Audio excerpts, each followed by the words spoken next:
Assalamualaikum warahmatullahi wabarakatuh. Pada hari ini kita akan mengenal Sirah Nabawiyah Nabi yang bergelar Ulul Azmi. Siapakah itu? Nah, pada hari ini kita akan membahas tentang Nabi Nuh, teman-teman. Ya, kita kenal kisah singkat Nabi Nuh alaihi salam. Nabi Nuh merupakan seorang nabi yang diutus oleh Allah ke muka bumi untuk umat manusia pada saat itu yang jauh dan menyimpang dari jalan yang benar. Selama berdakwah yang cukup lama, jumlah umat yang mau mengikutinya tidak lebih dari 200 orang. Nabi Nuh dikenal sebagai pendiri dan penghuni Bahtera sewaktu kejadian banjir bah melanda seisi bumi. Nabi Nuh diperkirakan hidup pada tahun 3993 sampai 3403 sebelum Masehi, dan beliau diangkat menjadi nabi pada tahun 3650 sebelum Masehi.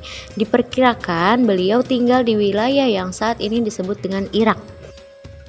Para ahli sejarah mengatakan bahwa ia wafat di kota Mekah. Dalam periwayatannya, Nabi Nuh merupakan rasul ketiga setelah Nabi Adam dan Nabi Idris. Beliau termasuk dalam generasi ke-10 umat manusia atau keturunan ke-9 dari Nabi Adam melalui Nabi Syith. Nabi Nuh ialah putra Lamik. Nah, beliau tinggal di sebuah negeri bernama Armenia. Usia Nabi Nuh mencapai 950 tahun. Wah, Masya Allah ya teman-teman.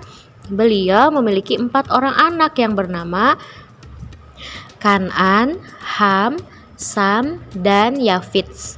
Nah, dari keempat anaknya tersebut, hanya Kan'an yang tidak ikut bersamanya ketika banjir bah tiba, hingga ia ikut tenggelam dalam azab Allah tersebut. Sedangkan ketiga anak lainnya selamat dan melahirkan banyak keturunan. Nabi Nuh termasuk dalam golongan Rasul Ulul Azmi karena ketabahan dan kesabarannya yang luar biasa tinggi dalam menyebarkan tauhid dan berdakwah kepada kaumnya yang sangat sulit dipercaya kepadanya sebagai utusan Allah.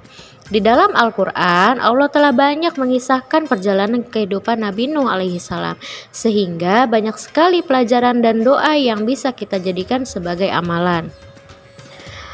Nabi Nuh melakukan dakwah tidaklah mudah karena menyadarkan orang-orang dari kebiasaan menyembah berhala bukanlah suatu perkara yang mudah. Dakwah yang dilakukannya tidak berjalan lancar. Kaum Nuh kala itu malah mencemooh dan menghina Nabi Nuh. Mereka juga meremehkan Nabi Nuh dan pengikutnya yang miskin. Kaumnya saat itu sudah sangat jauh menyimpang dari jalan Allah.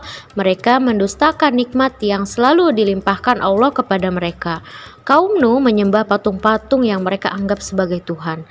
Pada zaman itu, setiap manusia memiliki usia yang panjang. Nabi Nuh diangkat Allah menjadi nabi dan rasul pada usia 480 tahun. Sepanjang usianya tersebut, beliau berdakwah dan menyeru kalimatullah kepada umatnya tanpa kenal lelah. Sekian lama Nabi Nuh berdakwah, namun hanya sedikit yang mau percaya dan mengikutinya, bahkan anggota keluarganya pun ikut membangkang. Pengikut beliau bukan terdiri dari orang-orang yang biasa, bukan orang-orang terpandang dan kaya raya. Sedangkan kaum Nuh yang kafir itu tidak suka bila berdekatan dan bersama-sama dengan orang-orang seperti itu. Mereka menganggap bahwa derajat mereka jauh lebih baik daripada Nuh dan para pengikutnya. Nah, suatu ketika Nabi Nuh diutus oleh Allah Subhanahu wa taala untuk membuat kapal sebagai tempat penyelamatan karena Allah akan memberi azab kepada kaumnya yang membangkang. Dan ketika membuat kapal, Nabi Nuh masih dicaci maki, bahkan dianggap gila karena tidak mungkin ada banjir bah besar yang amat dahsyat. Akhirnya Nabi Nuh yang telah menahan kesabaran itu pun berdoa agar melenyapkan kaumnya yang membangkang itu. Doa itu terkabul dan seluruh kaumnya hanyut binasa ditelan banjir, termasuk anak dan istrinya. Nabi Nuh memiliki mukjizat yang luar biasa yang tidak dimiliki oleh manusia pada umumnya. Nah, yang pertama, doanya dikabulkan Allah Subhanahu wa taala ketika meminta agar diturunkan azab untuk kaumnya yang kafir. Yang kedua, Nabi Nuh membuat bahtera perahu yang sangat besar dan kokoh di saat musim kemarau untuk penyelamatan diri dan para pengikutnya dari banjir bandang yang sangat dahsyat. Ketiga, kotoran manusia yang dibuang kaumnya ke dalam perahu Nabi Nuh menjadi obata atau penyembuh segala penyakit. Yang keempat, Nabi Nuh terselamatkan dari banjir bah atas kehendak Allah Subhanahu wa taala yang memusnahkan seluruh umat manusia dari seisi bumi, kecuali Nabi Nuh dan para pengikutnya yang beriman serta sepasang hewan ternak yang dibawanya. Nah, sekian teman-teman cerita tentang Nabi Nuh alaihi salam. Semoga kita semua dapat memetik hikmah di balik cerita dari Nabi Nuh alaihi salam.